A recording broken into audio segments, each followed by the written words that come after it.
my live stream. This is Dylan's live stream, I guess you can call it that. It's a YouTube live stream where my goal is to try and help entrepreneurs understand their business. I have a podcast and produce some content and have an online platform that I built to help entrepreneurs make sure they're building successful businesses, because most entrepreneurs will start a business and within the first 5 years, many of them won't make it. And I think that's because they simply don't have access to information that if they had it, they would do a better job. And because they don't, many fail and they don't have to. And so I get up every single day to try and work on this problem. And these business valuations are part of the way that I do that. So thanks for joining and tuning in. I hope that over the course of the next couple of minutes that you're able to learn something, that you're going to find all of this helpful. And as I get myself set up here, where do we begin? Well, I think we begin with getting a valuation going. And you can do this yourself. It's not something you need to pay for. It's free. It's mlenow.ca. That's pronounced Emily now.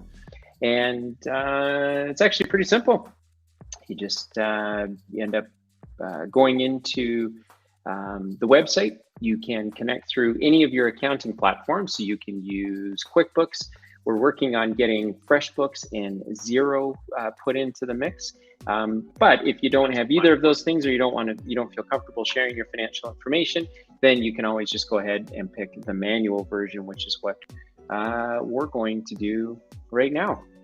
So as you get here, you can see we probably processed, what does that look like, 1,070 over the past 67 days. So there's a lot of use happening, which is very, very great. And what I'm going to do is I'm just going to get into the business valuation that was sent to me. And this is for a manufacturing business. Let me just see what they're looking to do here. Okay, so this person is looking to buy a manufacturing business. And the reason why that's important is because depending on the category of business that you are in, it's going to affect the kind of math that you want your business to be producing. They're looking to buy this business, so maybe they got a quick set of financial statements that is going to allow them to, maybe as part of the due diligence as they're buying the business, the business broker or whoever they're buying the business from has given them a set of financials to at least look at. It's not uncommon that particular individual may have had to have signed a non-disclosure agreement to make sure they weren't going to share this information with anyone. And it should be worth noting here, as you use Emily Now, all of the data that goes in here is anonymous and agnostic. So there's no way for any of the information to be identified to a specific business. And for those of you that end up creating an account for your own business so that you can track and measure the progress, the only thing that gets stored is an email address. So I've gone ahead. They've said they've got a bunch of assets. They've got some liabilities, and there's their equity. We've dropped in a quick P&L, revenue, cost of goods sold, what their margin is, what their expenses are, and what their profit is. And so this business looks like they do, let's see here, just under $2.8 million a year. So what should this business be worth? Let's take a quick look. All right, $27 million. That's a great business. That's actually a nice small to medium-sized little business. So what I'm going to do here is I'm going to jump in using my account, and I'm going to see if we can't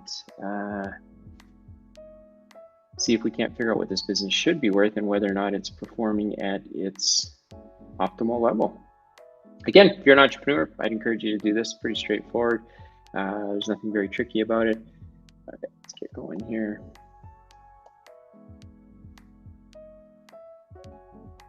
All right, so we're looking at a business that appears to be sort of in the magnitude of maybe being about 10 grand off the mark. Let's see if we can understand why. So just to sort of recenter the conversation for a minute, entrepreneurs got some information, very basic information from their balance sheet. What does the business own? What does it owe? What's left over as equity?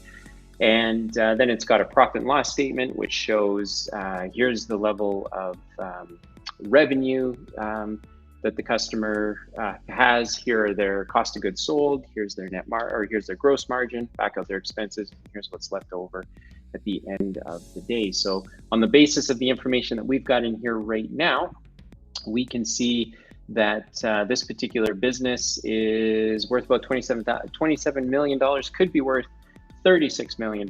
So there's about a $9.5 million gap. And let's see if we can't go through and try to understand why that is. So based on the North American Industry Classification System, which for those of you who don't know is sort of an industry, database, if you will, of statistics and tax returns that financial institutions will use to try and understand the context of a business.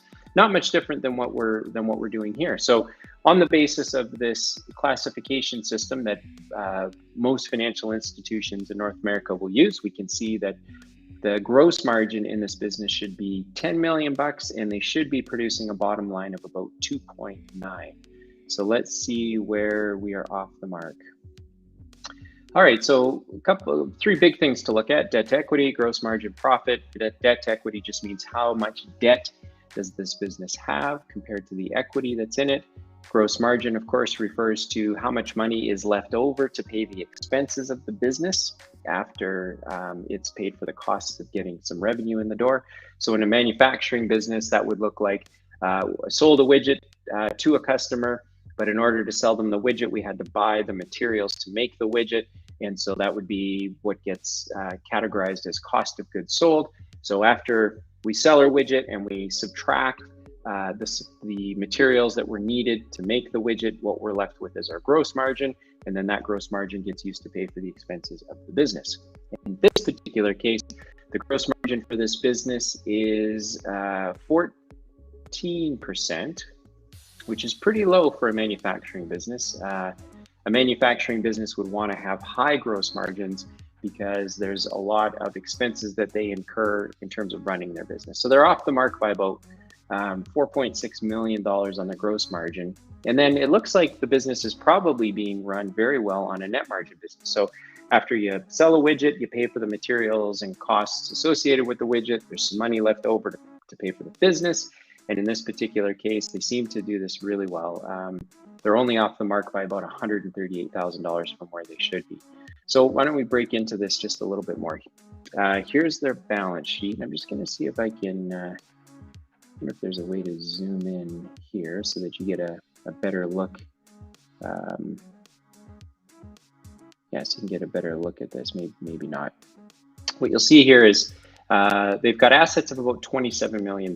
So one of the first questions that an entrepreneur will typically ask is, if I've been running my business for a few years, and how does my business acquire assets? Because it doesn't come from nowhere.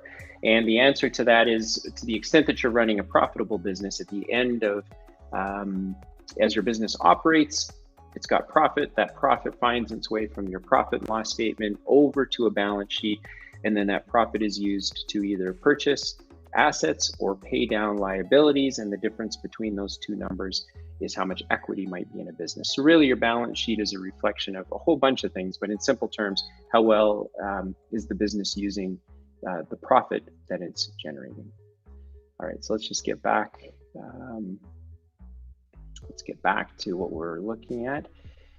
$27 million in assets, $6 million in liabilities. They've got $18 million in equity, which is great. As we can see, this green check mark tells us that this business has about 133% more equity compared to its counterparts, which is wonderful. So the business has assets of 27 million, it owes about 6.1. It's got equity of about $18 million. It's important to note that amongst other things, what this equity really represents, and you can talk to your accountant about it if you needed to get maybe some more insight in on it, but really what the equity represents is how profitable the business has been since day one, since the very beginning of time. Now, it can also represent some other things, but for many businesses, certainly businesses that would be watching this stream, it represents how profitable the business has been over time. It's just a really simple way to see that. And so when we look and we can see that in this particular case, this business has generated about $18 million, that's pretty good. What we don't know is we don't know how long the business has been around or how long it's taken to do that, but that's neither here nor there. All right, so let's move on now to the profit and loss statement. This is where we get to decide, or get to see rather, what does a business earn, what does a business spend, and then obviously what's left over is profit. That profit finds its way onto the balance sheet and is either used to increase assets, reduce liabilities, and the difference between those two numbers becomes the equity that the business has. So what we see here is the business. Let's see, the business generates about $40 million worth of revenue. It's got about $35 million worth of costs to generate that revenue. Again, a business that is a manufacturing business is going to have a lot of inputs, because if they're manufacturing a widget or a final good, they have to purchase all of the materials and supplies that go into making that good. So that would make a lot of sense that they've got a high cost of goods. Now, it does tell us here that the gross margin for this business is only 14%, and they need to find a way to reduce their cost of goods by about 4.6 million. So a couple things there. Either they're not charging enough money for the product that they're selling, and maybe they're in a competitive environment where they can't do that, or the financial statements are wrong. And I don't think that's something to be overlooked. Oftentimes financial statements can be wrong. They can not be up to date. They can require some editing or some changes that only the accountant might know about. And so I'm probably going to lean in the direction that these financial statements are correct. They at least appear to be correct, and that the business is probably up for sale right now, because you'll recall that this particular valuation was being done because someone's looking to buy this business. And I'm guessing it's because of the way this business looks right now. There is some profit, there is some equity, so it's probably a good time for whoever has run this business to exit this business. But as we look at it, we can see that the expenses are pretty much in line with where they should be. You know, when you're generating $40 million worth of revenue and you're only off the mark by about 140,000 on your expenses, you can pick that up pretty quickly. But really, this gross margin one is the big one. Their cost of goods sold, maybe in the current environment that we're in or the market that we're in right now, can be tough to maybe acquire the inputs that a manufacturing business needs to produce their final product. And maybe there's pressure as well on their price, so they can't get the price that they need for it. And so an entrepreneur that finds himself in this spot, this is a pretty tricky spot to be in. And I'm guessing that they are probably looking at getting rid of this business for that fact. With $18 million worth of equity in the business, it's probably time for this entrepreneur to move on and do new things, more exciting things. If I was that entrepreneur, I'd probably want to do the same thing. I've worked pretty hard over all these years to build this business, and I'm showing some profit on my P&L. I'm showing a lot of equity on my balance sheet. Yeah, my cost of goods aren't where they need to be, but that might be a buying opportunity for someone that really understands this particular business and can say, look, I could get into that business. I could improve my gross margin. My costs are pretty tight. They are exactly where they need to be. And by all definitions, this business is performing fairly well. It's got hardly any debt, lots of revenue, expenses are locked in, it is generating profit. It's just got to figure out that cost of goods. How do we lower the price of what it costs us to produce this good, and or do we have an opportunity to increase our prices so that we can get a higher price for that same investment that we're making? So that's it. That's today's business valuation. Thanks for spending a few minutes. And if you're watching this after the live stream, then make sure to reach out to me. I'm a pretty easy guy to get a hold of. Hit the subscribe button or the notification bell so that you get notified when these streams go live. You can connect with me on LinkedIn or on Twitter. If you've got questions about your business valuation, you can go to mlenownow.com. You can do a valuation. You'll get a copy of it by email. You can ship that to me, and I'd be happy to give you some commentary on it, just like I've done on this one. So thanks for tuning in. We'll catch you on the next live stream.